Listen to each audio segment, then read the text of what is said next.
Mara Ndiaye, c'est un jeune entrepreneur sénégalais, un boy Dakar, qui est là et qui a envie de faire rayonner la capitale dakaroise un peu partout dans le monde. Pouvez-vous nous retracer votre parcours professionnel? De base, je suis project manager. J'ai eu mon master de l'IFAS. Donc, mon travail ou mon expérience académique m'amène à pouvoir travailler sur la structuration de chaînes de valeur, sur la structuration de projets, sur comment créer de l'emploi, sur comment créer de la richesse. Donc, c'est l'ensemble de cette expérience, de cet amour pour la chaussure, mais également de l'enfance que j'ai vécue dans le monde de l'art, parce qu'ayant un père artiste peintre, que je me suis dit, écoute, pourquoi ne pas me lancer dans ce domaine où je sais que je peux aider beaucoup de gens à travailler, mais également à mettre en avant tout le potentiel créatif, mais également toute cette richesse culturelle que nous avons au Sénégal et en Afrique globalement. Comment votre enfance et votre héritage familial ont-ils influencé votre travail dans la maroquinerie? Je ne sais pas qu'est-ce qui a fait que j'aime la chaussure, mais j'ai toujours aimé les chaussures. J'ai toujours aimé dessiner également des chaussures, à les confectionner auprès des artisans. Et d'ailleurs, il y a un de mes artisans, c'est lui qui m'a fait mes premières chaussures quand j'avais 9 ans, 10 ans. J'allais le voir pour lui dire, écoute, je veux des sandales de telle façon, de telle couleur. Et quand on a lancé Maraz, les ateliers en 2018, c'est une des premières personnes qui m'est revenue à l'esprit et que j'ai recruté pour continuer le parcours avec lui. Quel a été le déclic qui vous a poussé à créer la marque Maraz et quels défis avez-vous rencontrés lors du lancement de votre entreprise? Quand j'ai quitté la SECNA en 2016, je me suis enfermé pendant un moment, à peu près 6 mois, avec un mentor avec qui j'ai travaillé sur toute la chaîne de valeur du cuir, des chaussures, des sacs. On a mappé tous les process et on a regardé qu'est-ce qui manquait dans cette chaîne-là, qu'est-ce que nous pouvons apporter. Donc c'est de là qu'on a structuré le projet Maraz. Et par la suite, étant project manager, j'ai rédigé tout le projet que j'ai déposé à l'ADER en 2018. Et c'était le début de l'ADER, là où on a pu lever les premiers fonds qui nous ont permis d'ouvrir l'atelier et d'ouvrir une première boutique. Alors, le lancement n'a pas été facile. Parce que dès qu'on a lancé, quelques temps après, il y a eu la Covid qui est arrivée avec ses challenges, d'accord, avec toutes les complications que nous avons eues et les contraintes par rapport au sourcing, parce que les avions ne venaient plus, les bateaux ne partaient plus. Donc nous avons été confrontés à énormément de problèmes à ce niveau. Nous avons été également confrontés à des problèmes de ressources humaines, pour avoir de la ressource humaine qualifiée, qui puisse répondre aux besoins que nous avons en termes de qualité et de finesse. Mais nous avons pris le temps de former le personnel sur le tas par rapport aux objectifs que nous avons, aux objectifs de qualité, aux objectifs de finition, aux objectifs également esthétiques. D'accord.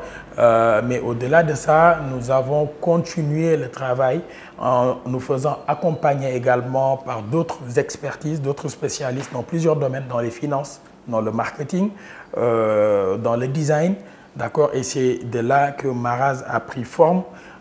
Et au-delà également de la production, nous avons voulu étaler un peu notre spectre d'intervention.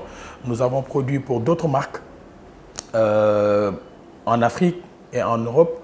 Nous avons également lancé une partie de la formation à l'étranger avec des organismes comme le Bureau international du travail.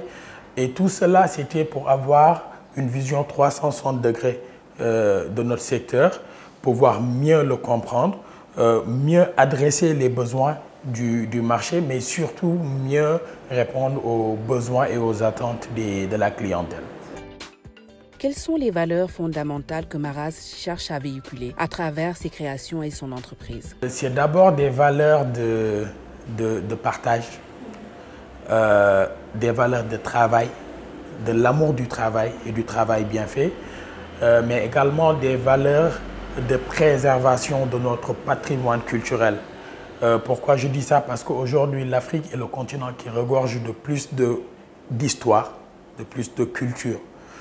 Nous avons énormément de choses à raconter à travers nos créations, nous avons une histoire ou des histoires à valoriser et nous avons un savoir-faire ancestral qui est là depuis des années, mais qui n'est pas mis en valeur.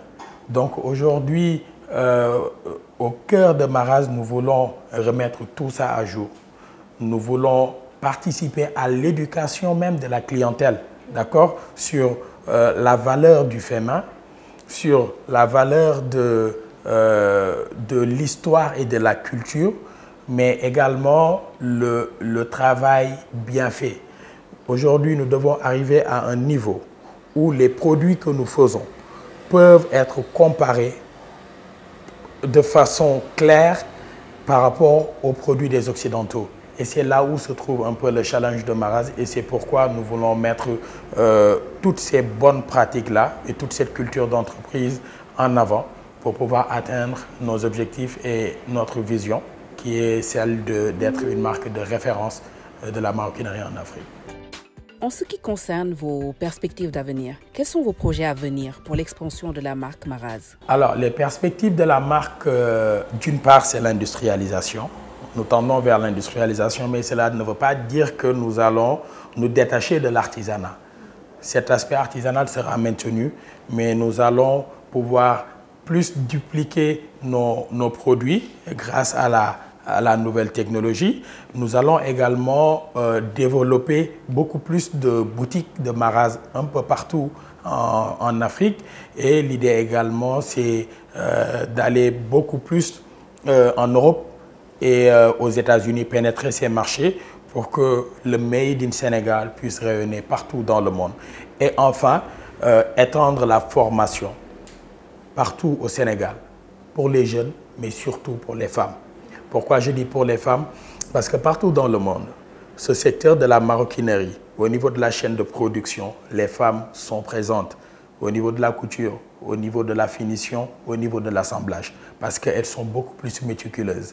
Mais c'est parce qu'aujourd'hui, en Afrique et au Sénégal, nous n'avons que des ateliers qui sont d'habitude misogynes, que les femmes n'arrivent pas à intégrer les secteurs. Donc, pour pouvoir les intégrer dans tous ces secteurs-là, il faut aujourd'hui qu'on puisse les former, qu'on puisse aller vers l'industrialisation et que les femmes puissent intégrer ces secteurs qui sont porteurs pour le bien de notre créativité, mais également pour leur employabilité. Quel est le rêve africain de Maraz en termes de développement économique, culturel et social sur le continent? Notre rêve africain, c'est l'autonomie de l'Afrique à tous les niveaux. Autonomie financière, autonomie alimentaire, mais également autonomie par rapport à la production locale, par rapport à la mode. Aujourd'hui, l'Afrique est derrière, alors que nous avons le marché, nous avons l'histoire, nous avons les ressources techniques, nous avons les ressources financières, mais nous avons également les matières premières parce que tout provient d'ici. Donc tout ce qui nous reste, c'est que les gouvernants croient en cela, que les Africains soient encore plus solidaires et que après cela, je pense que tout le monde sera centré autour de l'Afrique.